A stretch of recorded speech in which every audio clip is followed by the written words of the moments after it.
have been listening to Church of the Lord Jesus Christ with Bishop Allen. You may hear him live every Tuesday evening, 7 p.m. to 8 p.m. here, where the Master reigns, Gospel 800, WTMR, Camden, Philadelphia. WTMR Camden, Philadelphia, a part of the Beasley Media Group.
That beautiful black woman walking the street today in that sunshine, just about day. We thought when we was little boys that a woman would never be so brave to go out in the street just about noon. And we didn't think a man would let his wife do that. We never dreamed that a man would be so foolish to let his wife walk the street, showing off her nuded body. Because he always thought more of her than that. He thought that she was for him and not to show off her nuded self to others. If a man would insult you about your wife and approach her with indecency, approaches, you should say a word in the world to him. You should turn around and take your wife back home and beat yourself and give her the strap and let her beat you. Because you was the one that carried your wife out there to tempt other men and your daughter. Just about me. Well, I don't care, that's his style, and she knows better. Yeah, but brother, that is not the thing. Are you so foolish not to know that this is indecent and temptation to the world? And you care nothing about the morals and chastity of your own wife and daughter, that you will strip her just because the slave master is doing that. He didn't make you come out here naked. No, don't bring him for it. Don't say, sister, that this was the style, and I call myself falling after the style. This is you. You like it. There's a holy one, teaches us, that the devil brought out of you, that which was in you, that you didn't know that was there. Yes, they tell your mother and grandmother didn't know the sexual thing was shy like anything. You, yesterday, let the enemy bring out shyness of you. This shyness of yours gets you into disrespect of the civilized world. Even himself. You don't want to go and look at the decent society of his own self. No. He do want to come up intelligent man of the white race, showing off his wife's nakedness.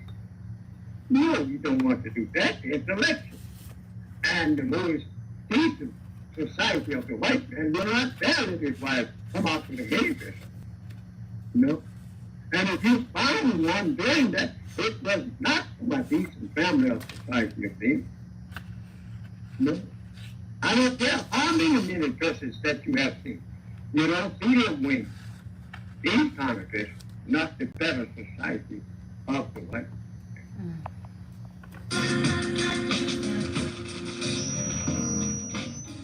Assalamu alaikum and welcome to another episode of the Muhammad Speaks radio show. And I am your sister Nurah Muhammad.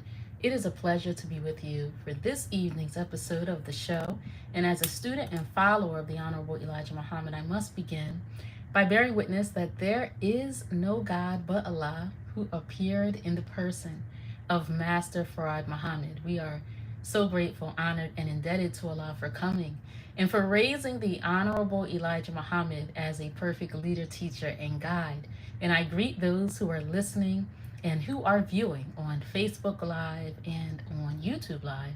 I greet you with the greetings of peace of Assalamu alaikum. And again, my name is Sister Nurah Muhammad, and this is the Muhammad Speaks radio show, and this is week 2 of defending truth and justice. But before we get into all of that, I do want to thank Brother Minister Wasim Muhammad for his leadership and for his sacrifice and for all that he does to ensure that the program and the position of the Honorable Elijah Muhammad is implemented here in the city of Camden, because we know that that program, that position, and the work that the Honorable Elijah Muhammad ordains for us to do, if we say we are followers of his, that is what is necessary for us to be restored. And we talk about in the scriptures the resurrection of the dead, and we're going to talk about that a little bit later in this episode. But I thank Brother Minister for this opportunity to bear witness to such divine and perfect teachings, and it's so necessary for our people.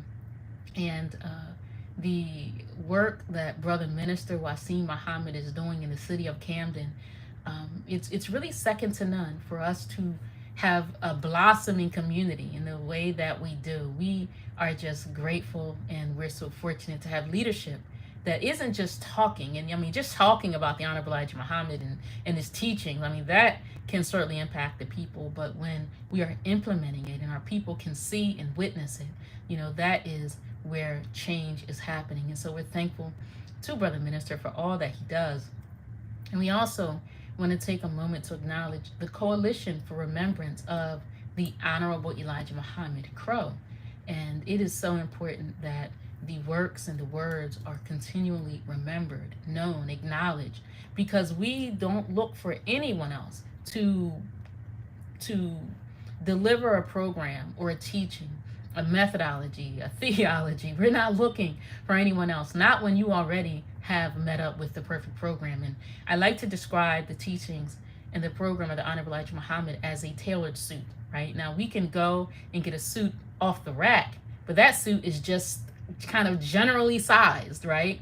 And anybody can go get that suit off the rack and they could put it on, but for it to be custom made, tailor made for an individual, you know, that's when you know it is for you. And you say, wow, that brother is in a beautifully made suit. That sister is in a beautifully made, tailor-made, custom-made dress. It is designed for that person. And so that is what we have in the program of the Honorable Elijah Muhammad. And to have Brother Munir Muhammad, Brother Halif Muhammad, and Brother Shahid Muslim as those co-founders, we are just so thankful that they were so inspired and so responsible to get busy with ensuring in Chicago, and they started there, and you know their reach is now international, and they are an example to us of being steadfast and relying solely on the teachings and program of the messenger.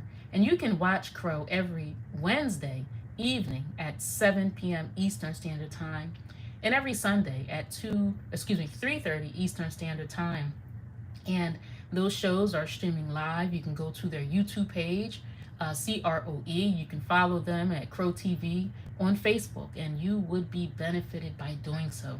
And we acknowledge the production team there, the brothers and sisters that aren't just the members who come out and make their contributions and in attendance and charity, but also those brothers and sisters who work in front of the camera, behind the camera, to hold up that organization. Brother Mandeen Muhammad, Brother Jamil Muhammad, Sister Kim Muhammad, Sister Diana Muhammad, Brother George Malachi, and all of those who have not been mentioned. We are so thankful to you for your commitment and for your being steadfast and just being responsible in this day and time when, social media can encourage us to be so lazy and to abdicate our responsibility and as if social media is going to reach out and touch the people and pull them into our facilities, into the temple, into the mosques, into Crow. We need to be the ones that are reaching out and pulling our people in, although we can use media as a vehicle to enhance that work, but the work is really in the field, and so we acknowledge them. And as I'm opening, for those who are politically inclined and aware of what's happening, current events, in New Jersey, we will be having our primary election Tuesday, June 4th, next week. And we encourage those who are in the city of Camden to support Mayor Vic Carstarfin's team, Vic's Picks, as we like to call them, the Camden County Democrat Committee. When you get your ballot, whether you have a mail-in ballot, whether you go to the polls and you're looking at your ballot, the ballot is redesigned and you will be required to choose each nominee that you want to go into the general election. And so we encourage you to support Camden County Democrat Committee, those members who are Mayor Vic Carstarfin's choice in his picks. And if they're Vic's picks, they're my picks. I am appreciative of Mayor Carstarfin's leadership. Just last Tuesday, he did a dynamic state of the city. I congratulate him again and his team and staff and the county and the partnerships that he's able to achieve just to continue doing great things here in the city of Camden, where we are, just so fortunate to have strong leadership, to see Black men in strong leadership positions and leading with integrity. And we can't talk about that enough. And as I said, this is week 2 of us discussing the defense of truth and justice. And those who are watching, you'll see that Dr. Nicole Muhammad is in the studio with us, and I'll be introducing her very, very briefly. But first, I do want to take a moment to recap those who may be watching for the first time. Maybe it's your first time ever, and maybe you didn't watch the show last week and you're saying it's week 2, so what was discussed in week 1? So I want to give you a recap. In Camden, we have what is known as Muhammad's Temple of Islam number 20, led by Brother Minister Wasim Muhammad, as he administrates the program of the Honorable Elijah Muhammad. As I said in the opening, a program that is tailor-made for our people, a program that has not been duplicated. In spite of all of the advancements in education, our people have not seen the success that we've seen except by the implementation of this program.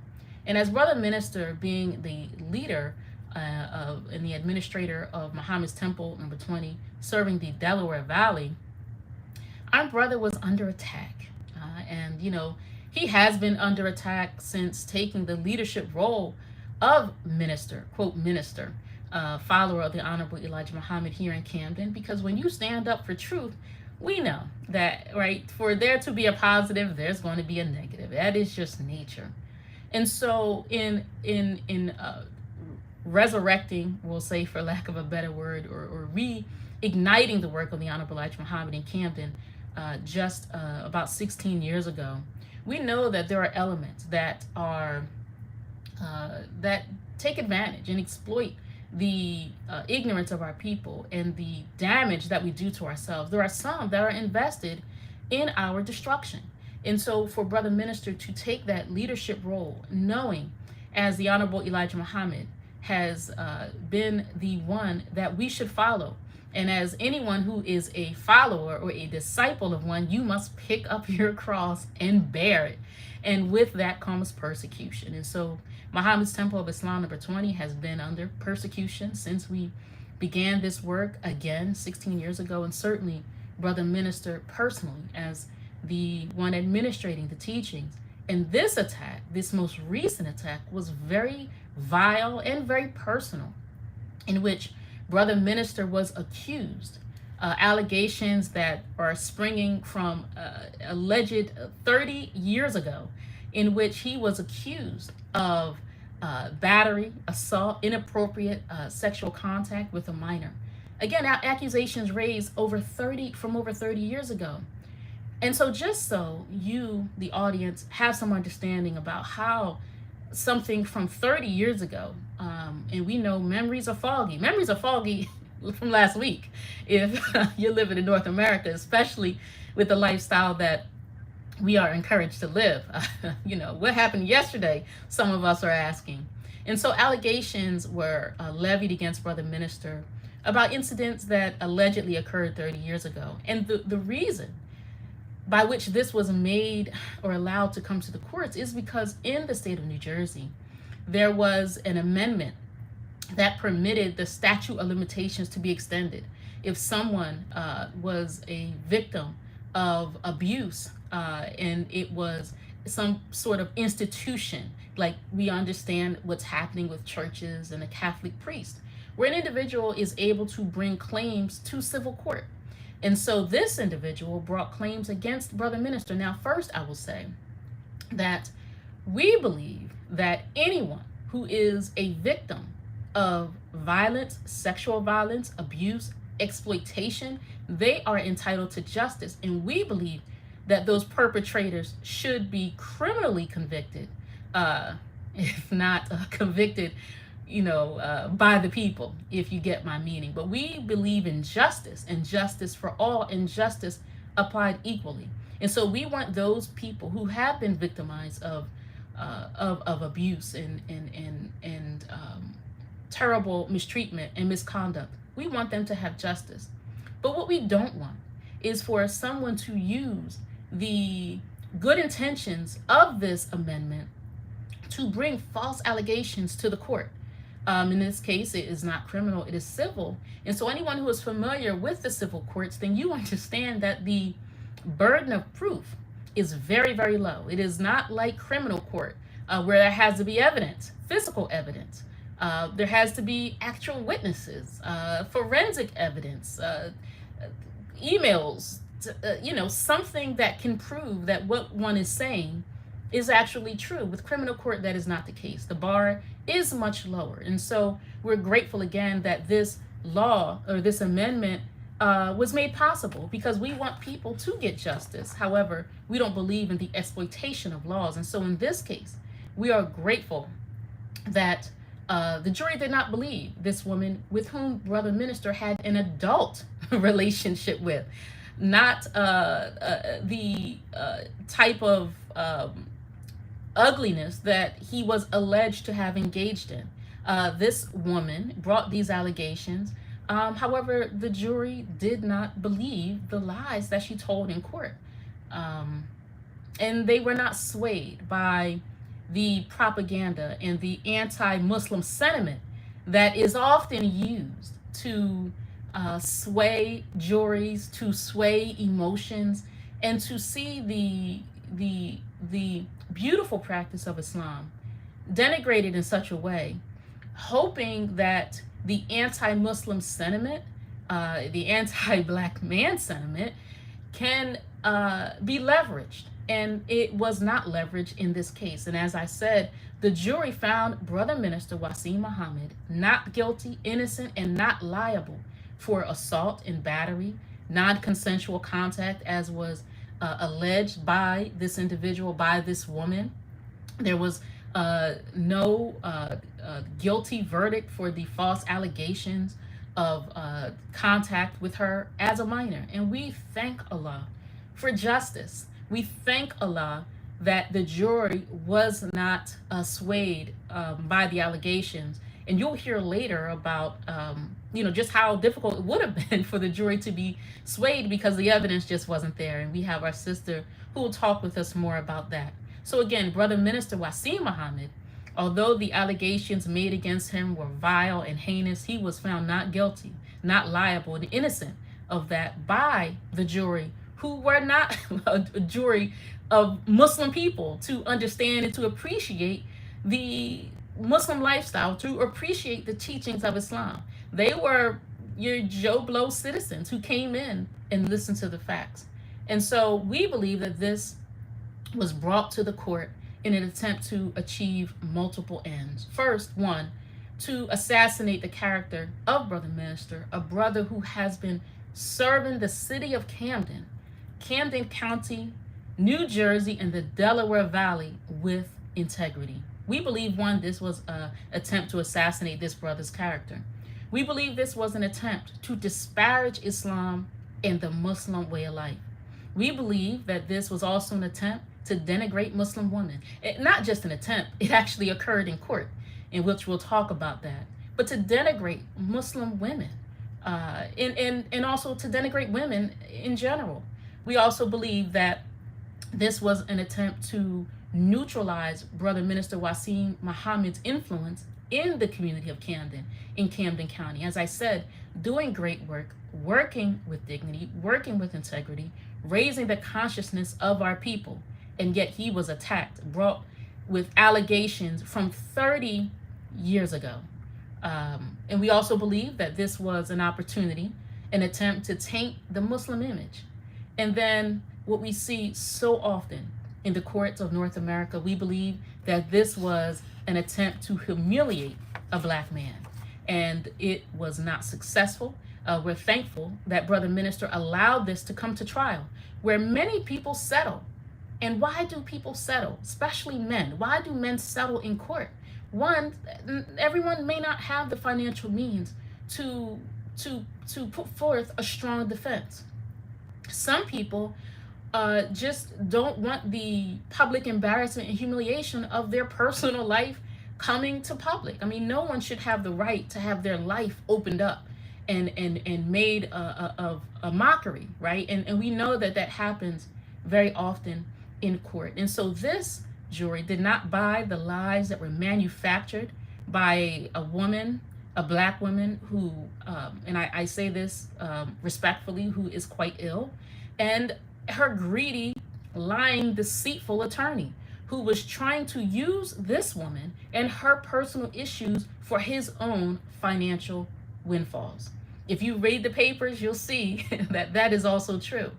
And so we know and we believe that it was an alignment of many individuals, many interested parties who helped to bring this to the civil court for all of those objectives that quite frankly failed. And again, we thank Allah that our minister, our brother who has been serving, was served with justice. As we know, does not always happen in the courts of North America. And the Honorable Elijah Muhammad teaches us that.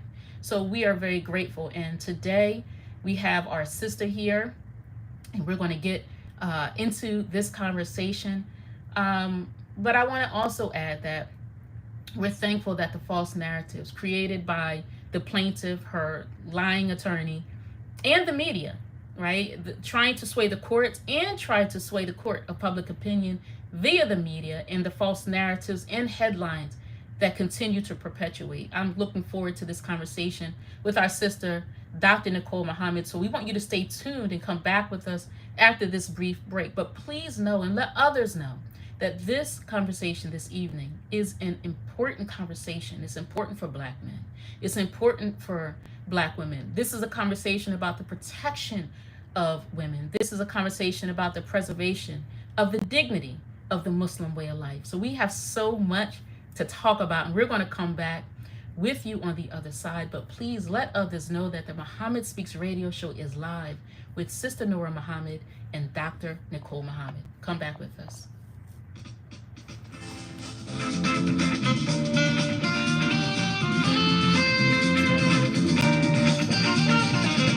You always go out of your way to impress me. Don't you know by now, ain't no need to impress me. I'm impressed every time you smile. When I feel like you mean to smile, you can be so very beautiful when you are who you are. Assalamu alaikum. Assalamu alaikum, and we are back from that brief break. It is so very beautiful when you are who you are. That's a wonderful message from our brother Gil Scott Haran. And I have to say that that is something, I don't know when that was written. I'm guessing sometime in the 70s, but boy, is it relevant today. And without a knowledge of self, we can't be who we are. And that's why we are having this conversation this evening with our Sister Nicole Muhammad. And we're going to, really get into the meat of the matter. And, Sister Nicole, I just want to introduce you. Dr. Nicole Muhammad, she's a Muslim sister, a member of Muhammad's Temple of Islam, number 20. Our sister is a practicing clinical psychologist. She's a fashion designer of luxury and contemporary modern designs for the sophisticated woman, the woman that likes to be elegant, the woman that likes to be defined by character. And so, I would encourage you to go to soelevated.com. That's SEW elevated.com to learn more and to just explore what it could be like as an alternative. And we're grateful for the Honorable Elijah Muhammad in providing an alternative to the way of life that we've been encouraged to participate in that has been destructive.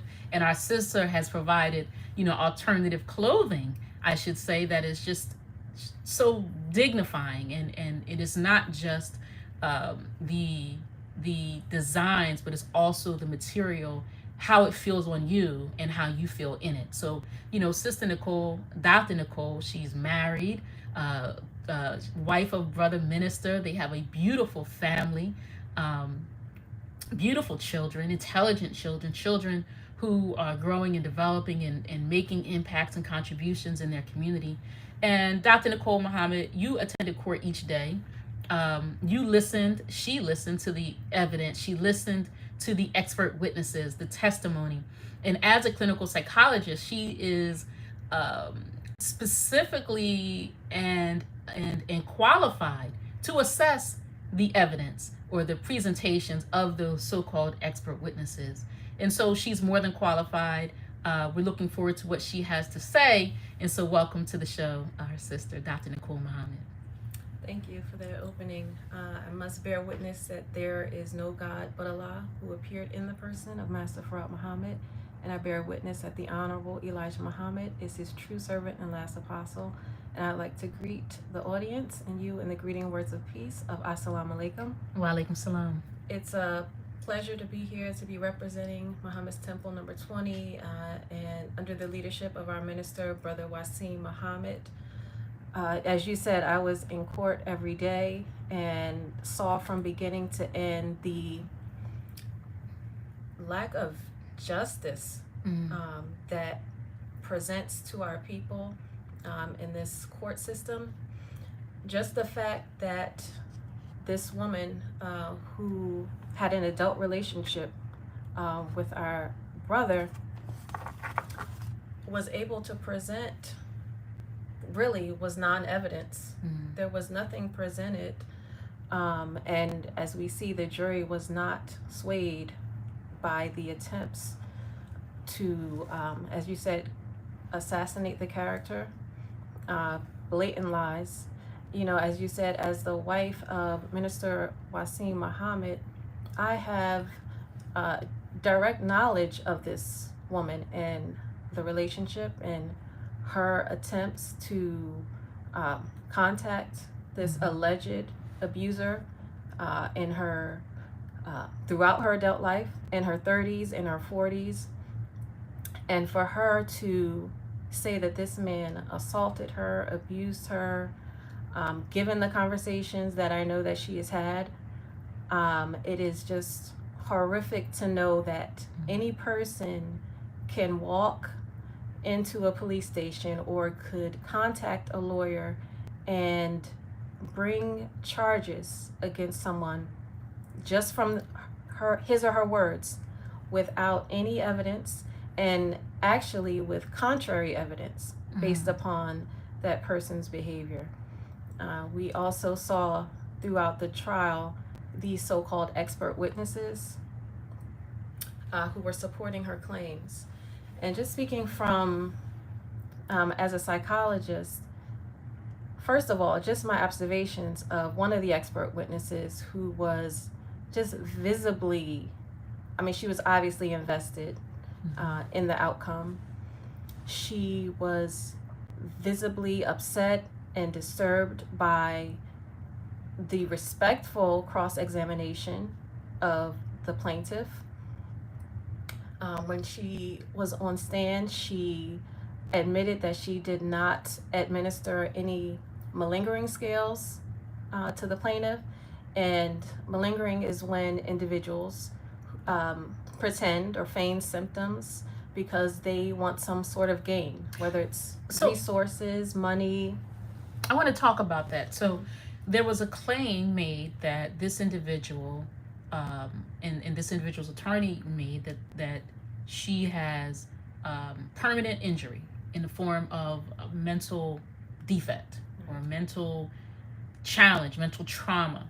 And so as a psychologist, there's an assessment, right? I can't just go into my psychologist's office and say, hey, doc, I think I have schizophrenia, right? There's assessments that a professional does to determine if that is true, and there's assessments that are done to determine if I'm faking, right? And that's what you mean by malingering. Correct. Okay. And this expert, so-called expert witness, said that she did not give any of those scales. And when asked by the defense attorneys why she did not do so, she said there was no reason to do so. I mean, her credibility as an expert, as a clinician, trying to provide unbiased assessment, it just was not there. And we saw from the defense attorneys, expert witnesses were fair.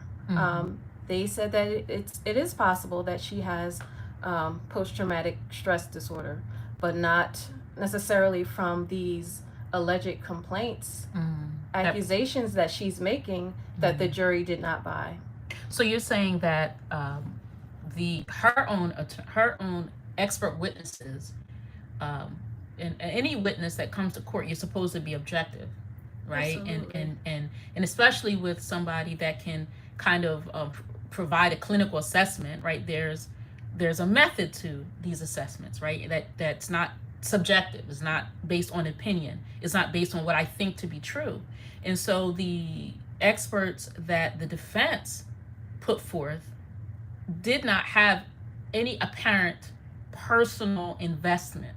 It wasn't that they came to court because they liked Brother Minister Wasim Muhammad. They came to court and they provided an assessment and said that it is possible that she has, some issues, but not from what we came to court for. And a couple of things. As the expert witness stated for the defense, these diagnoses, such as the one presented, are based upon the patient's report. And to not give some additional measures to rule out is this person possibly reporting symptoms for some kind of gain is a red flag, especially in a case such of this profile. Right. Also, this clinician talked about in this trial For the plaintiff, they mentioned that this plaintiff was allegedly assaulted by Minister Wasim, but was also raped by 2 other men. This is what the plaintiff reported. Now, the expert witnesses provided, first of all, when asked about these other alleged incidents, said that they were not necessarily traumatic. How can a rape not be traumatic? I mean, each person may have a different reaction or a way of responding to the incident or the trauma, but to say that a reported rape is not necessarily traumatic, and that the alleged assault, not rape, alleged assault was the cause of this woman's mental defect and permanent injury is absolutely ridiculous. They were trying to make the case that this alleged assault was the only possible way, only possible precipitant that led to the diagnosis of post-traumatic stress disorder. So just the blatant attempts to present a case to blame Minister Wasim and the school district was just ridiculous, and it didn't make sense to any layperson. Right. But so many people obviously were not privy to witnessing this. This is what I witnessed firsthand. So this is not something that's hearsay for me. And it's just incredible that we would have someone as a clinician to make those kinds of statements and to have that kind of conduct. So I'm going to step back because there's something I didn't say that I think is relevant. It ties in what you just said about the lawsuit against the school district. Is that, as I mentioned, that the statute of limitations changed. This is an institutional abuse act. So that if somebody is abused and the abuser is tied to an institution, then the alleged victim can come back and sue the institution for damages. And so in this case, this plaintiff is suing the school district for financial damages. We have not, Brother Minister Wasim Muhammad was not brought to criminal court. The police did not come and do an investigation. The plaintiffs did not have a private investigator come ask any questions to determine the facts of the case, the veracity of the case. And so that's why, that point that you made about the school district is relevant, because when you sue an institution, you could, sue a person, and the person may have, limited means. But if you're suing a school district or an institution, then the objective is ultimately not necessarily justice, but money. And so when we're talking about a professional not doing an assessment in the way that you talked about in ascertaining if this person is faking, and or not including other reportedly traumatic events as not being traumatic to have caused what she alleges is permanent injury. Right. And she clearly stated that no, none of that matters. What the plaintiff is alleging that happened, the alleged assault, is the cause of her illness. And just to go back to talk about this lawyer who, manipulative lawyer who clearly was out for monetary gain and using this unstable woman to do so. He made it clear in his opening, from the beginning, in his opening statement, that there was, that the jury needs to make a decision about how much money this woman deserves. And that was put out in the beginning. And he also said that in such a case as a civil case, that you don't really need much evidence in order to do so. So for them to keep that in mind, that you only just need it to be just for you to feel like it's a little bit more true than not true, and to think about how much money this woman deserves. Also, another thing that the so-called expert stated is that the condition that they're reporting that she has is lifelong and permanent. And what we heard from the defense expert witness, who was very balanced, said that treating trauma and associated difficulties is definitely treatable. However, standard protocols of treatment were not provided. So we saw to this individual. And this woman's therapist, who is her chapter sorority sister, did not provide anything that was similar or likened to the standard protocols of treatment, which we discussed, or is cognitive behavioral therapy. And these with these kind of conditions, you want to provide, which is what are called empirically supported treatments, ESTs, and which are often protocol based, manual based. And from the reports, the videos that we saw of this woman's therapist, she was spending time talking about her own relationship, a lot of things other than the alleged assault that we were brought to court for. Sister Dr. Nicole Muhammad, you shared a lot of clinical information. I think I'm so glad that you're on the show this week because you're providing another context. You know, Sister Shabri was with us last week and she talked about her own personal experience being, you know, drug into this mess and having to testify and having to endure just terrible disrespect by the plaintiff's attorney. And, you know, to think that this is a case about an alleged mistreatment of a woman and then for the plaintiff's attorney to mistreat women, you know, and we're going to get to that. We're going to take a brief break. You know, there's a lot there that you have to digest that our sister just discussed.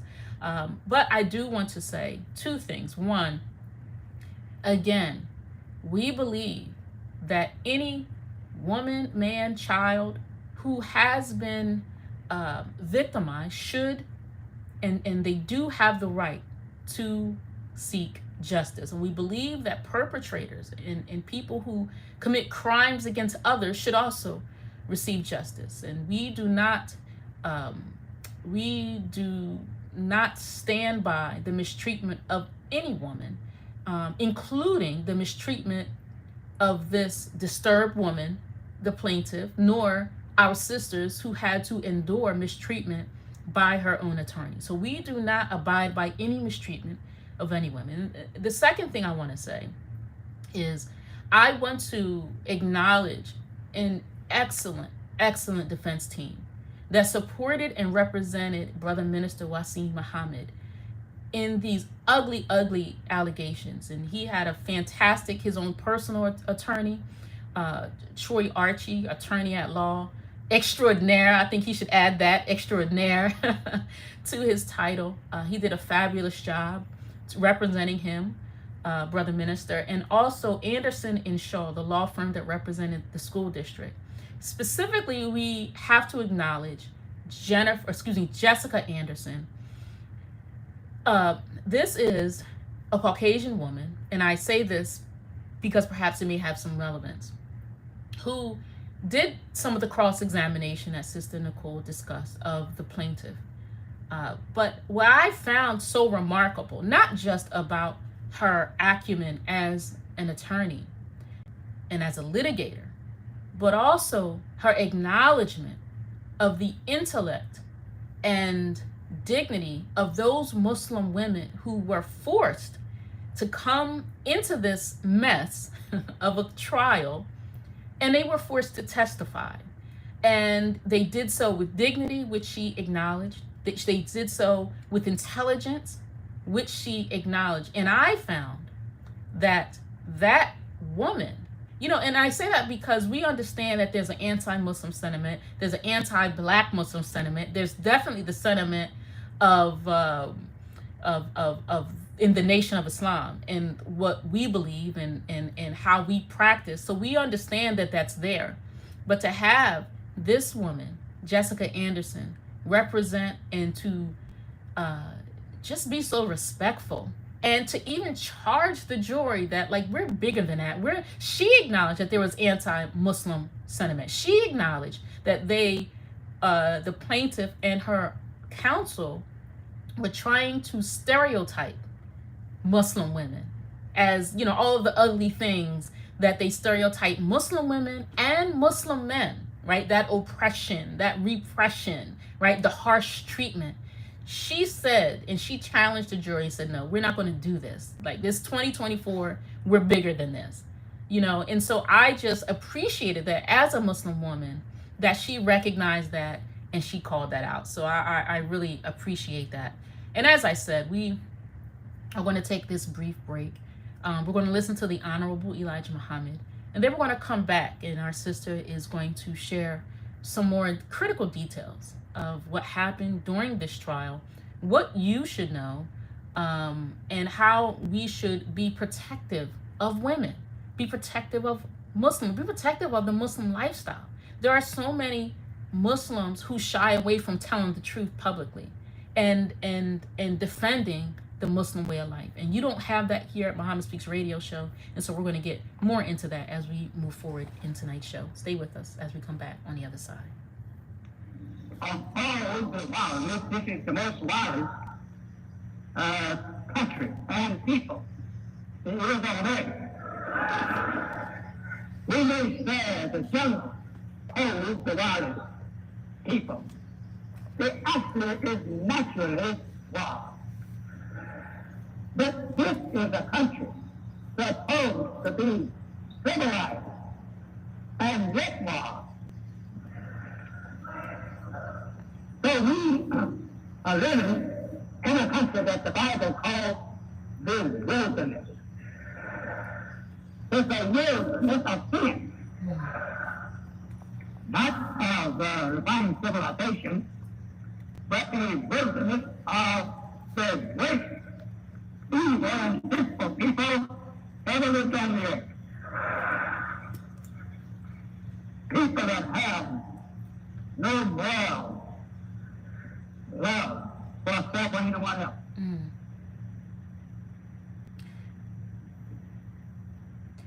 Assalamu alaikum, and we are back, and you heard the Honorable Elijah Muhammad talking about this country of America, the United States of America, being the wildest country on earth, and defined in the scriptures as a wilderness and lacking morals. And you know, it's kind of ironic, and there's some hypocrisy that we're going to discuss, you know, but to consider the lifestyle of a Muslim and the civilization and discipline that one must employ to be a Muslim, to be a follower of the Honorable Elijah Muhammad, and to observe Islam.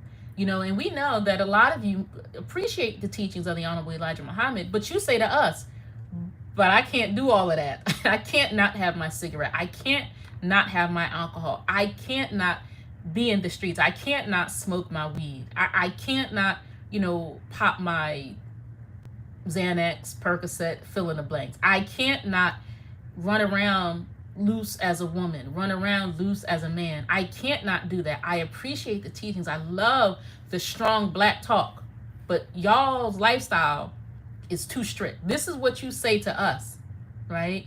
And here we are, drug in court. We're drug in court. Our minister, when I say we, I'm talking about our minister. We're drug in court, and the Muslim way of life is attacked, right? And we understand that when something is wild, that means it's out of control. When something is wild, wilderness, wild is the root word. When something is wild, there's no discipline, there's no structure.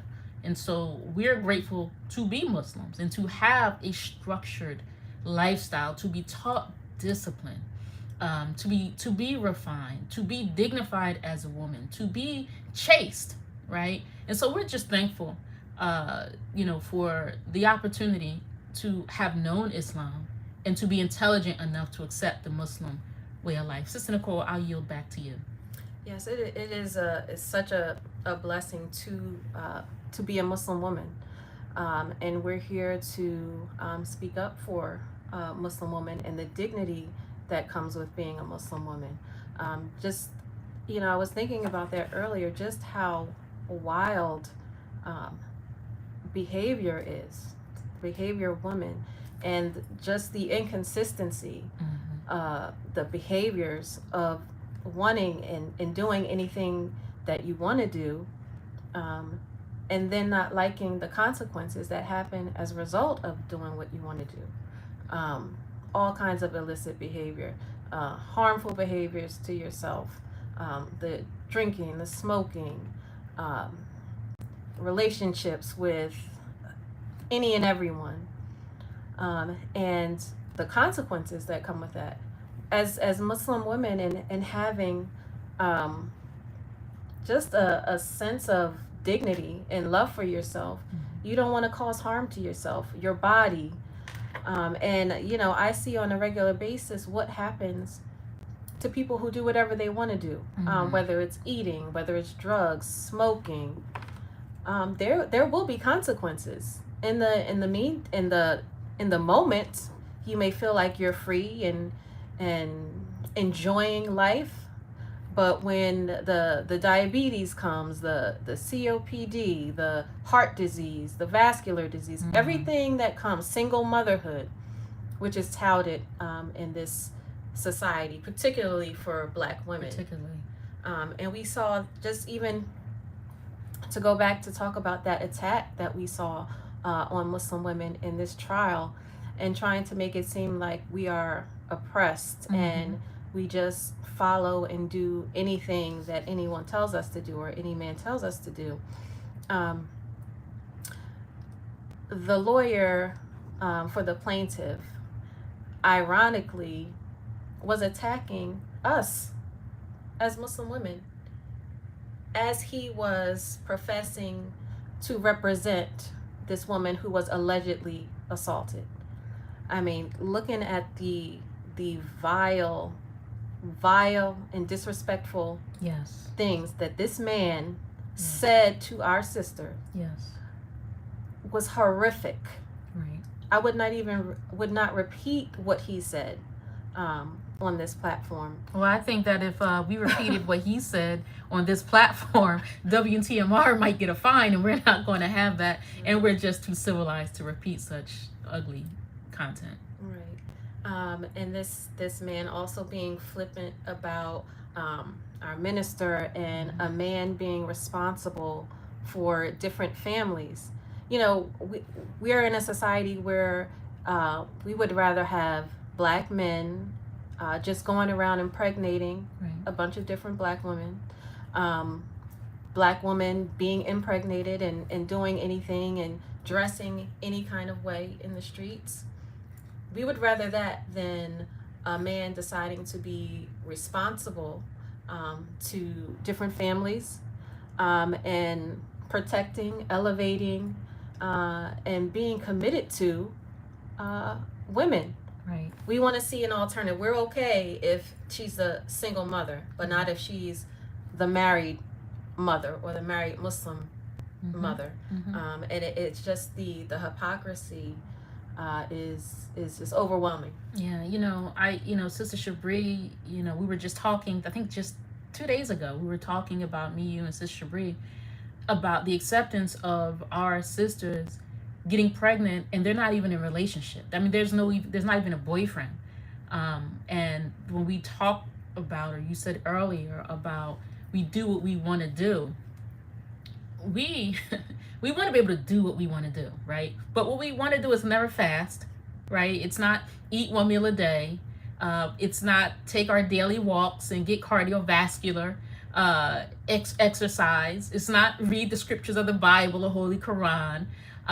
It's not to be chaste. Do what we want to do usually involves violating some moral or spiritual principle, right? And so when they talk about, and as this plaintiff, try to use the stereotypes about Muslims, well, I was just obedient. I just did what I was told. As Muslim women, first of all, in the Quran, there is no compulsion in Islam. There's no compulsion, number one. Number two, we are taught to be obedient as every other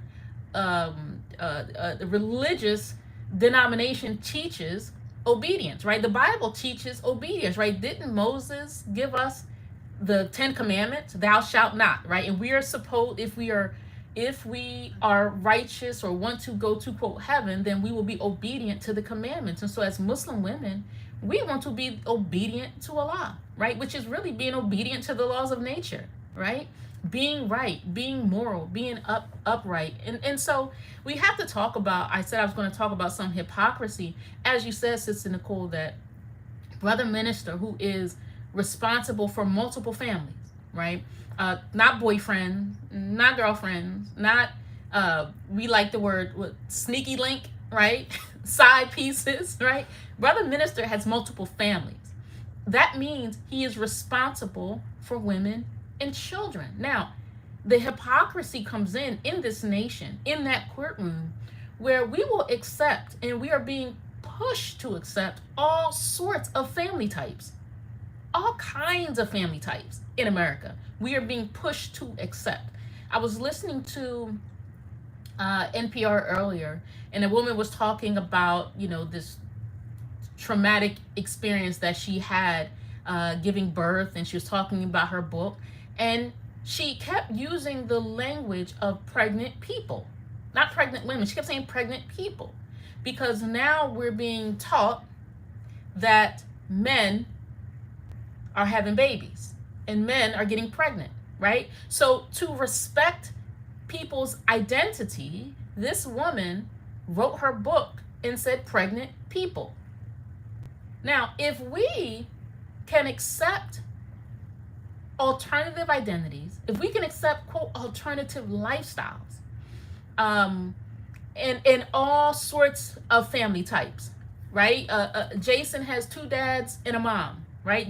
Mary has 2 moms and a dad, right? If we can accept all family types, how is it now that when a man is responsible in protecting families, women and children, now that's I don't even know the word. Oppressive. That that's being attacked, and but as we say, a black woman, sisters, we can have as many children as we want with no man around, and nobody has anything to say. Our young men can, make children, and we don't say you need to marry that girl. We don't say that. We say, boy, you still young, right? Our girls, teenage girls, can get pregnant, and we'll throw the most lavish baby shower. We see those proms that you're throwing for your children, and we'll throw a lavish baby shower for a 16-year-old girl. And if auntie says, well, maybe she and that boy need to get married and make a family, we say, oh, no, she's too young. She's too young. Well, you save that money from the baby shower, save that for the wedding. How about after the baby, they get married next year? We say, no, she's too young. We have to call out this hypocrisy that we are accepting in our communities. And we will not, today or tomorrow, we will not allow an attack on the civilization and the righteousness of the Muslim lifestyle. Something that, yes, might be unconventional in Western civilization. Now, what's conventional in Western civilization is that black women be single mothers, and our children are growing up without the strong and healthy natural influence of a man. No one questions that. But for a man to make sure that the woman that he wants is protected and the children that they have are protected and educated well, we're not going to stand by, and we're going to call out the hypocrisy. And that hypocrisy too of, claiming to be a follower of God, or Christian, or believing in Jesus, but we don't really believe and follow what is in the Bible that we say that we believe. We see men of God who had multiple families. We see in the Bible instructions for the woman to cover herself, to be chaste. Now we selectively decide what we want to adhere to. But if God is the head, why are we not following all of his instructions? If God said that the man is the head and that we should have a man at the head, then what is the problem with that? We have a problem when we don't choose a man, when we don't choose a husband, or when we choose the wrong one, when we're hasty. And some of the sentiment that we get about Muslim life and lifestyle can come from the uneducated and the so-called educated alike. The uneducated who are being pushed that this single motherhood thing is a badge of honor. And we see the women in the boardroom who are these so-called intellectuals who want to look down upon intelligent women making a decision to have a man, to have a husband. a husband who is responsible to them, who is responsible to their family, their children. And we often see that these women are alone, and looking their nose down on others who have things that they do not. As women, being a wife, being a mother, there is no position, there is no seat or corner office that can compare to the beauty of being a mother and a wife. I can agree with that. It is it's a beautiful position. I thank Allah for having come and been acquainted with Islam, because you think, what would my future have been if I just followed the course that Western civilization was guiding me to? And Sister Nicole, you talked about, the scriptures talk about being, a man being the head. Well, let's be really clear that we don't mind if the man is the head, if the man is not a black man, right? We can accept, leadership. We can accept men in leadership, except when it's a black man in leadership. And we have to call this out. And because we value, right? We value that which comes from others, but not that which comes from ourselves. And as you talked about intellectuals, we're going to take a quick break and hear what the Honorable Elijah Muhammad has to say about intellectuals. So, that following the biblical teaching, sister, as being dutiful as a mother, being dutiful as a wife. I mean, all of that, we read the Bible too. And so we know what is taught in those scriptures. And we strive to live our lives according to what is right and what's in those scriptures.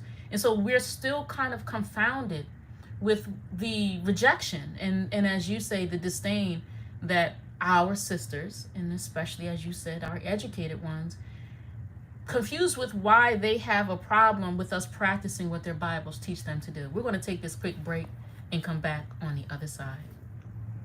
Get out of this. That you are now continue standing, making yourself so disgraceful before the eyes of the civilized world of your kind. I warn you that your condition will never improve to good. Your way will not bring you into the way of peace and happiness. Your way is the way of the devil, and they will not lead and guide you in the way of truth and righteousness.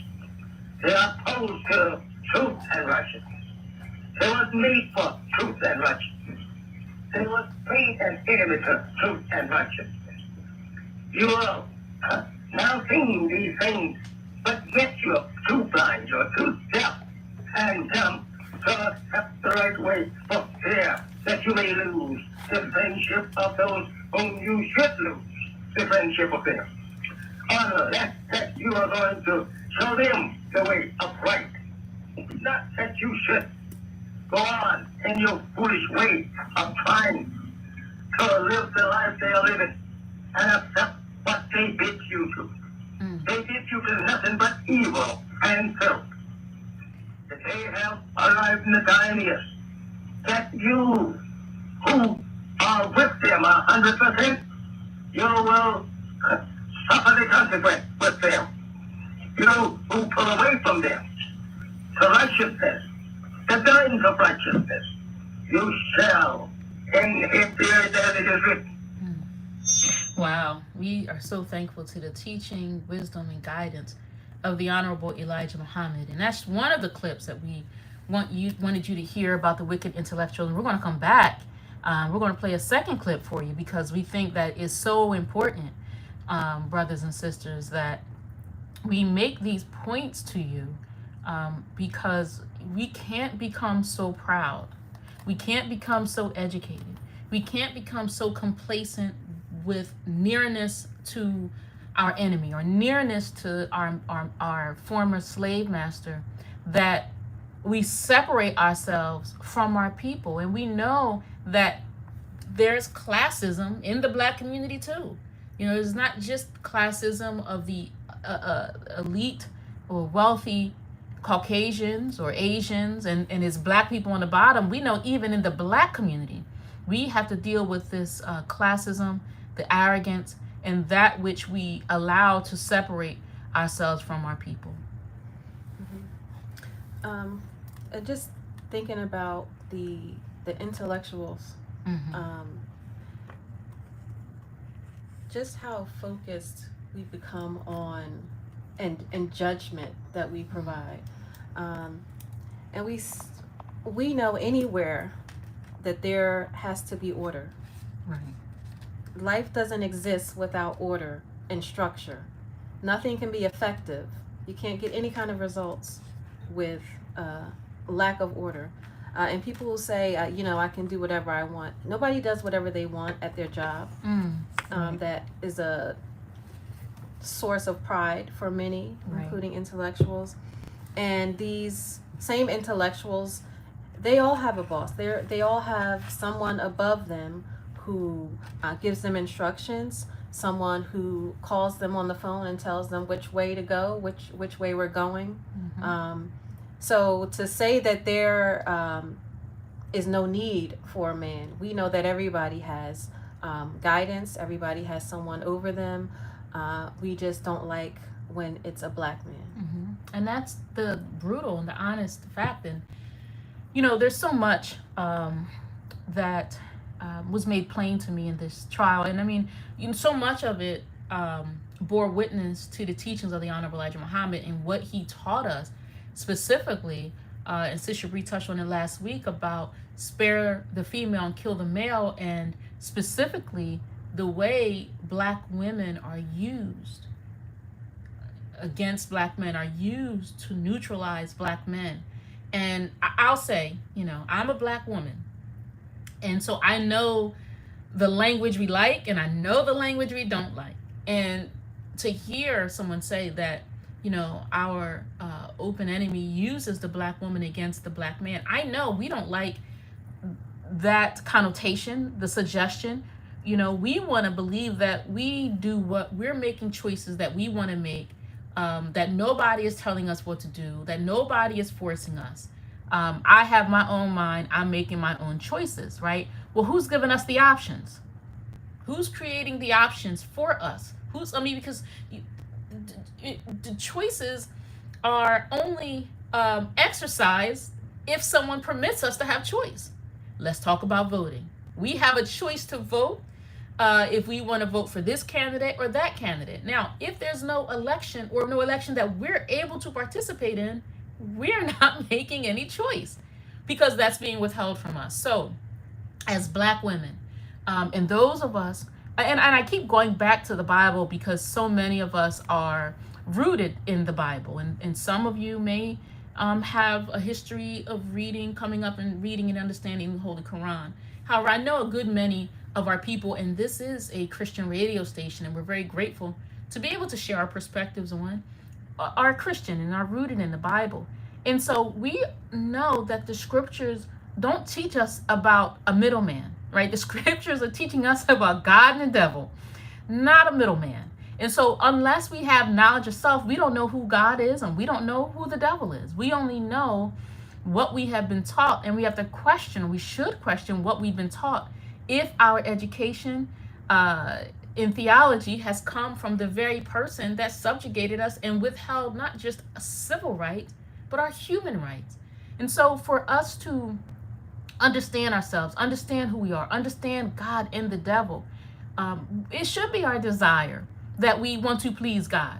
But if we don't know who God is, then we'll be pleasing the devil. And that is so much of what we see black women engaging in. And I know, sister, we don't like this kind of talk, but we were not in conflict with our brothers, and they were not in conflict with us until an intercessor came in between us and caused us to think a different thought. I mean, Adam and Eve, right? I mean, they seem to have harmony. They seem to have unity. They seem to be in oneness, right? I mean, the scriptures say that Eve was created from a rib of Adam, so she was a part of Adam, right?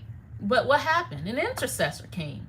The slinking serpent, the Satan, the devil came and separated them. And so causing them to think a different thought. And in thinking the different thought and in acting on the different thought, both of them were rejected from heaven, were rejected from the garden, right? Because they allowed an intercessor. And so that is what we're saying, that there has been an intercessor that has interrupted the relationship between a black man and a black woman. And we can't say, sister, that circumstances as they are as they should be, right? I mean, black women are the most educated in this nation, and yet our results don't demonstrate the practice of an educated woman. I mean, look at the results in our community. Now, I'm not saying, sister, that the consequences of our community are ours alone, or the impact and the effects are from our doing alone, but we are all suffering the consequences from not having a knowledge of self and being brought off course and used against our brother by our enemy. And we should take a look at all the other groups of women on the planet who value their men, and vice versa. That we should see this distinct pattern within the black community of the black woman thinking that she does not need the black man. And as you said, there was one that came in. This is not how we existed in the beginning of time, and before we had an open enemy come in and disrepair our relationships and cause conflict and hate between the two. We cannot, in order to be restored, we have to reunite and know who we are. We're out here in the wilderness like wild savages because we don't have the protection, the elevation, and that unity that every other woman has on the planet. She values herself, and she values her man, and there's a mutual respect and admiration for the other that we need as black women also. Yes, I was just jotting some notes down, Sister Nicole, and I'm thinking about some things, common themes that we see purported by black women, right? And I wrote down that we chase bank, we chase bags, we chase cars, and we chase expensive homes, but we will not chase a man.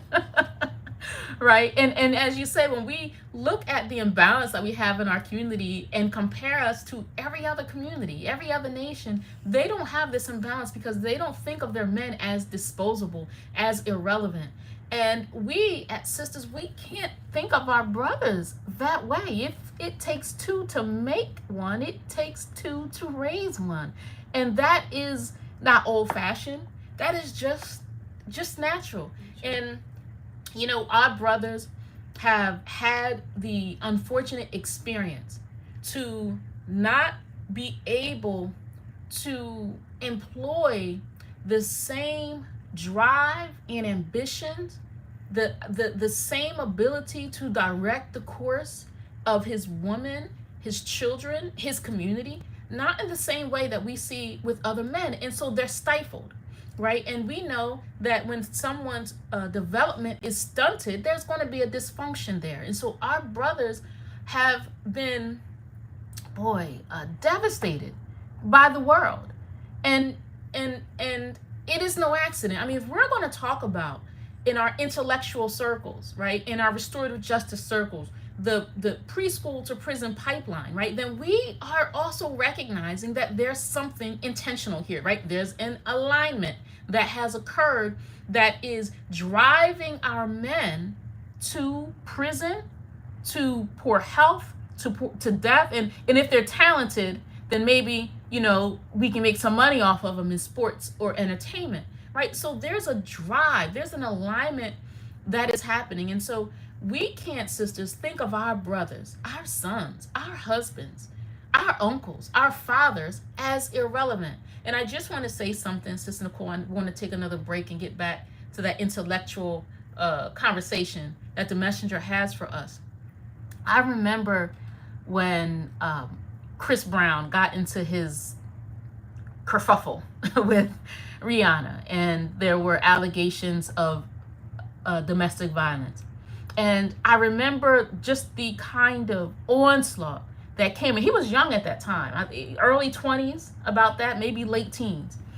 And I remember, and I'm not trying to promote Steve Harvey, but I remember listening to Steve Harvey say to his radio audience, hold on. We can't just throw away this young man. He made a mistake. Let's give him the opportunity to learn from it and to grow. But the minute a black male makes a mistake, we say, I told you so. I knew it. And then we close the gate. And we just can't do that. If he is not responsible for his destroyed condition, because it took 400 years to bring him here, then don't you get in the way of the work of the Honorable Elijah Muhammad in restoring our brothers so that they can be strong, so that they can be independent, so that they can be protectors and providers. But we don't want leadership if it's coming from a black man.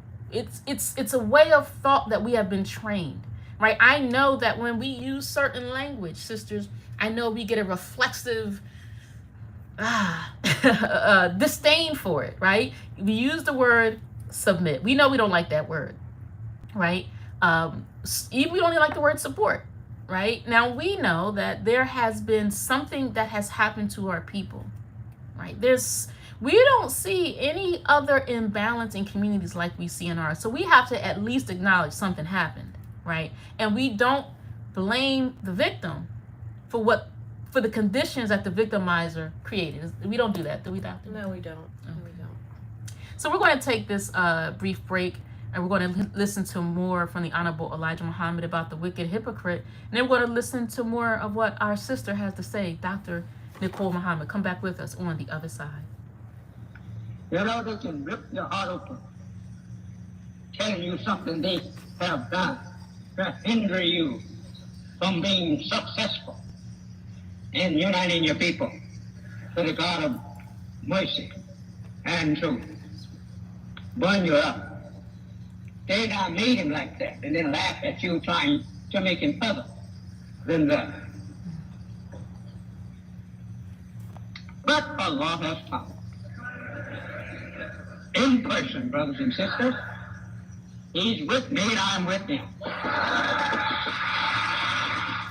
Assalamu alaikum, and we are back. And if I could just talk to our radio producer just very quickly. Brother, before we end the show, if we could play, I think we have on my YouTube page, Wicked Intellectual, the part 1. If we can have that ready just to play before we close out, I think what the Honorable Elijah Muhammad says there is really important. And we just want to make sure, we address all of our people, Sister Nicole, because, we have some of our people who are in the gutter. We have some of our people who are struggling with addiction. We have some of our people who are struggling as single parents or incarceration issues, right? Unemployment issues. We have our people who struggle, right? But we also have our people who are in boardrooms, right? Who think because they have been permitted access that they are in need of guidance, but they are. So that's why I want to make sure our audience hears that clip. Yes, ma'am. Yes, and just because we're in a nicer home, neighborhood, office, does not mean that we are okay. The resurrection that is talked about is not, people getting out of the graveyard and coming back to life or floating off somewhere.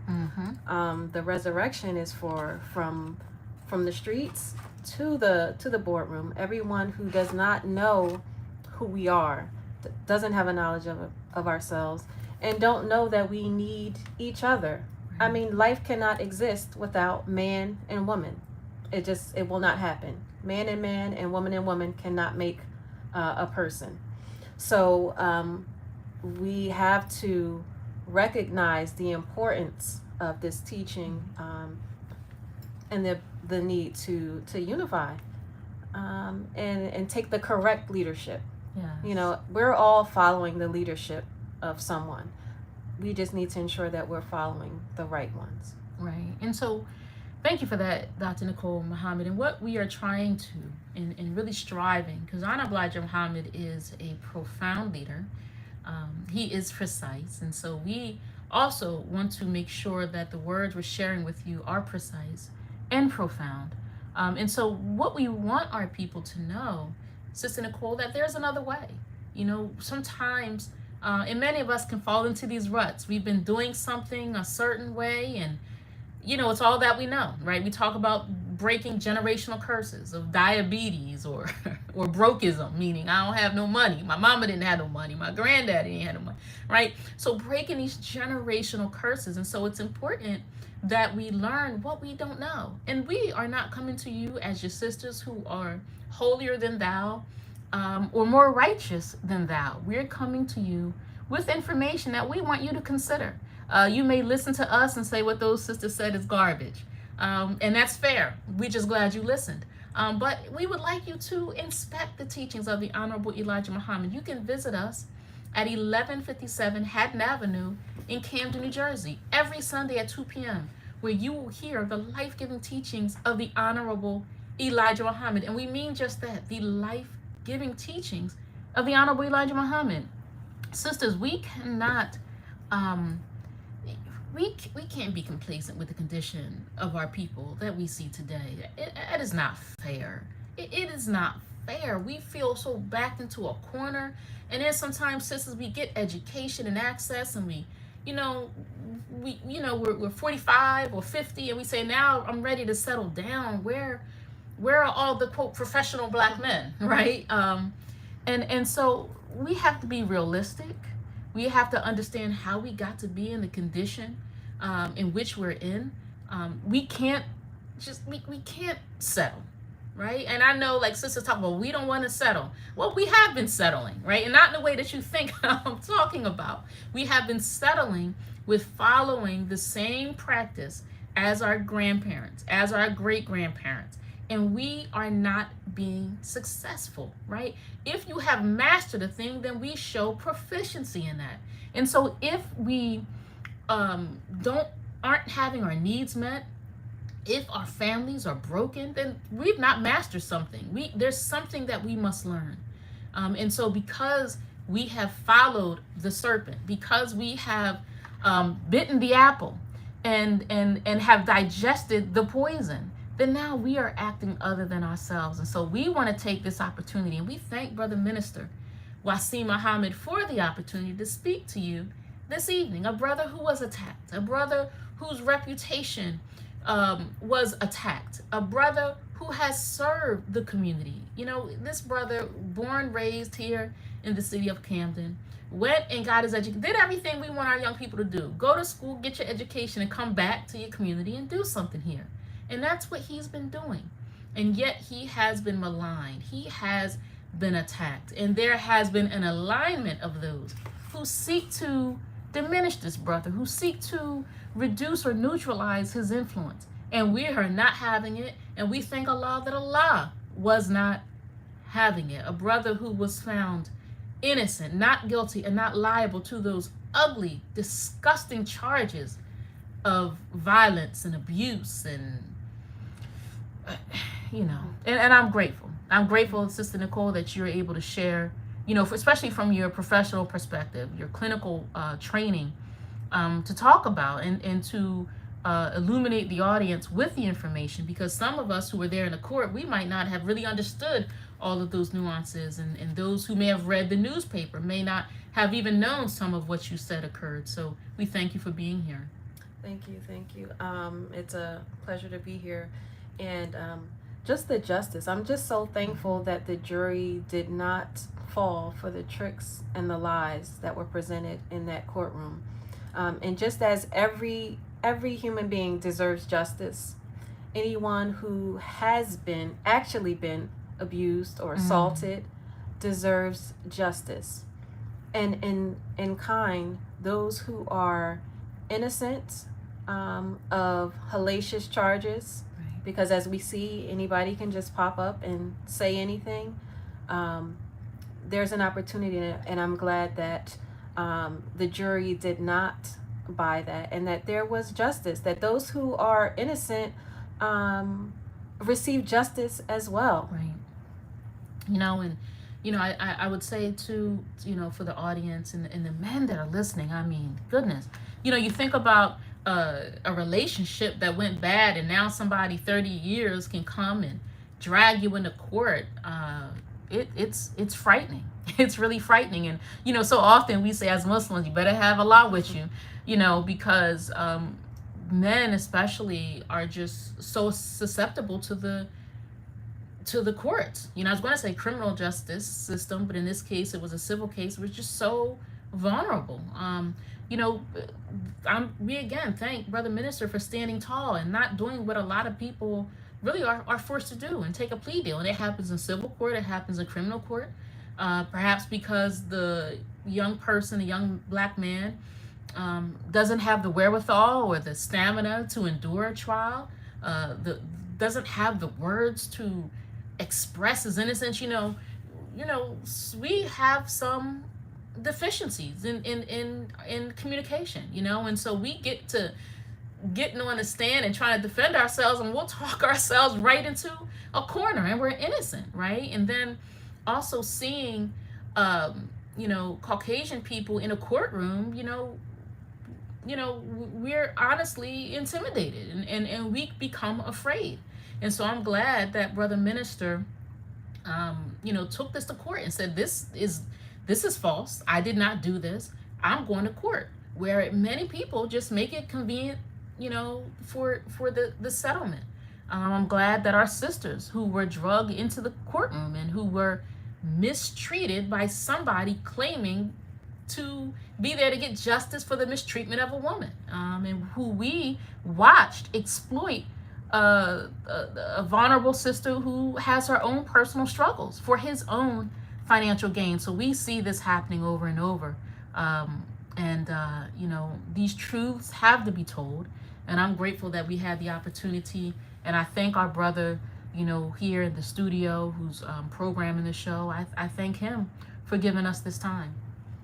Yes, I do thank him. And just to point out another thing just that I observed in talking about the intellectuals, that goes to the media as well, and the lack of unbiased accounts. Just as those expert witnesses were obviously biased on the plaintiff's side, we saw in the media so-called journalists who are presenting a biased, an incomplete, an incorrect picture of what actually transpired.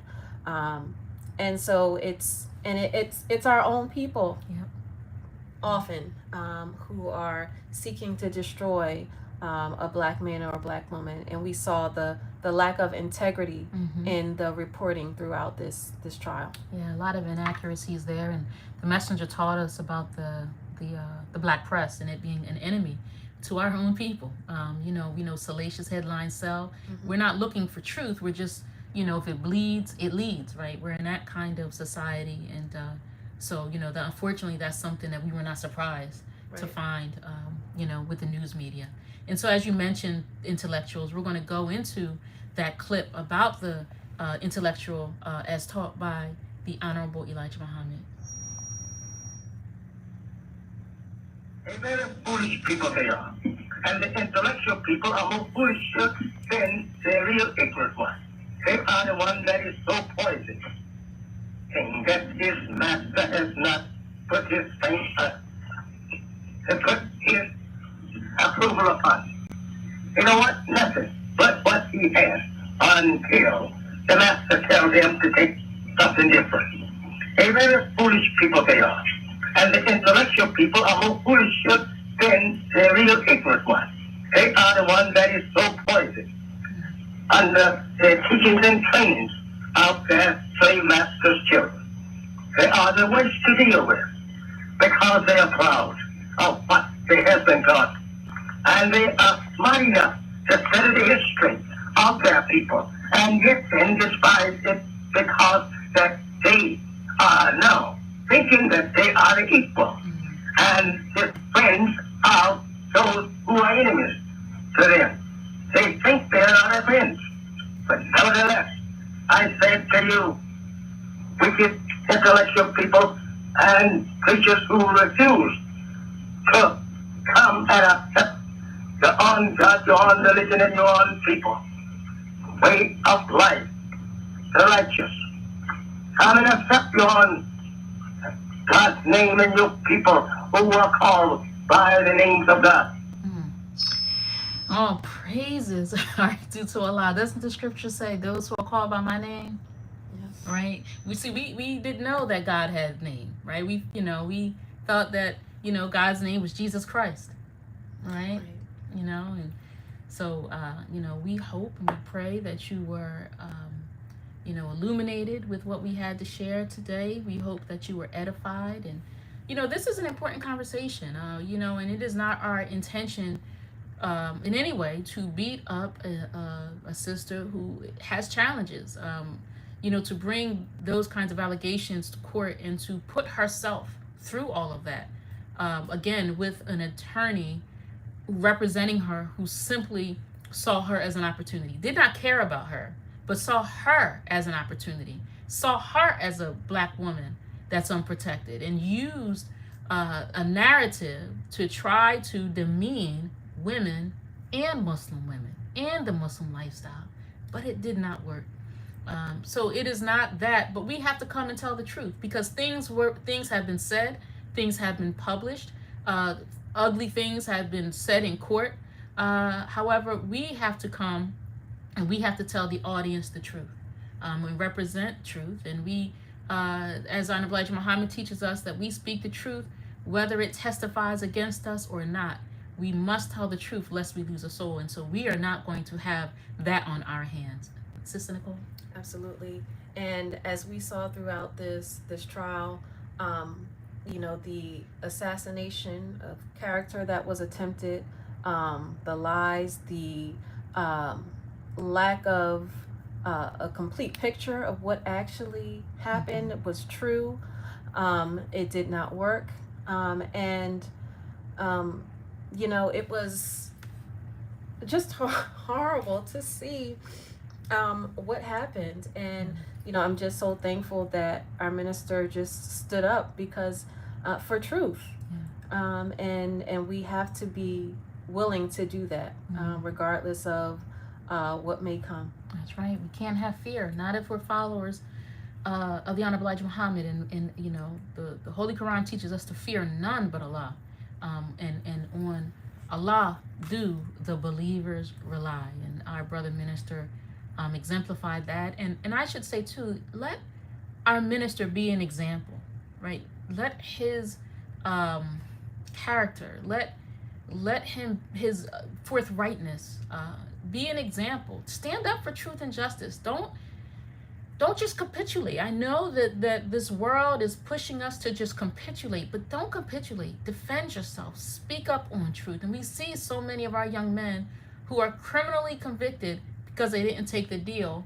And then we find out 17 years later that DNA exonerates them, right? And they say, yeah, they would have given me time served if I would have just admitted it, but I did not do it, and I was not going to admit that I did it. So we are so thankful. And it was a pleasure and a privilege to be with you this evening, Dr. Nicole Muhammad, on this episode of the Muhammad Speaks Radio Show. I want to make sure that you know that you can visit us at 1157 Haddon Avenue in Camden, New Jersey. You can follow the Muhammad Speaks Radio Show on Facebook at Muhammad Speaks Radio. We air every Tuesday at 8 p.m. Eastern Standard Time. We want to thank you for joining us. We want to thank our brother there who's programming the show. And again, thank Brother Minister for his sacrifice and for his commitment to the Honorable Elijah Muhammad. And Sister, anything you want to say in closing?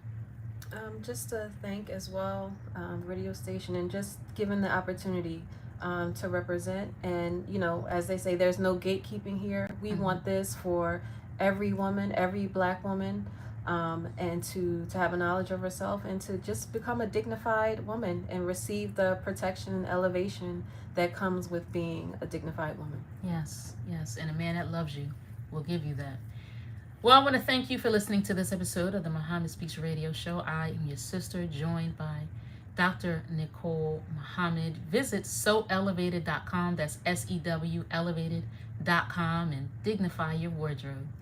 As we say, love your Black self, love your Black kind. We leave you with the greetings of peace of Assalamu alaikum.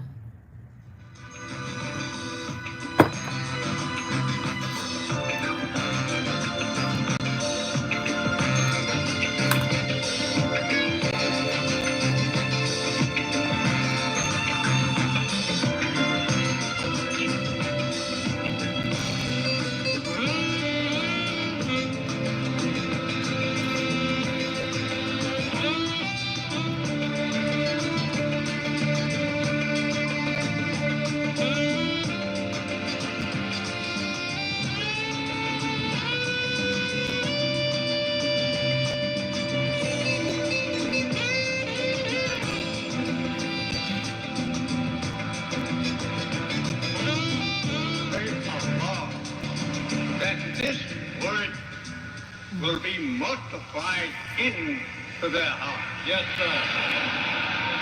To cover the 30 or more million people of ours. Yes, sir. Here in America. Yes, sir. We are happy to say to them that listen, for those few minutes, that we are your brother and your sister. And that we want you in this circle of safety from a Savior that is well able to save you and me. Thank to Master Farad Muhammad, Almighty God,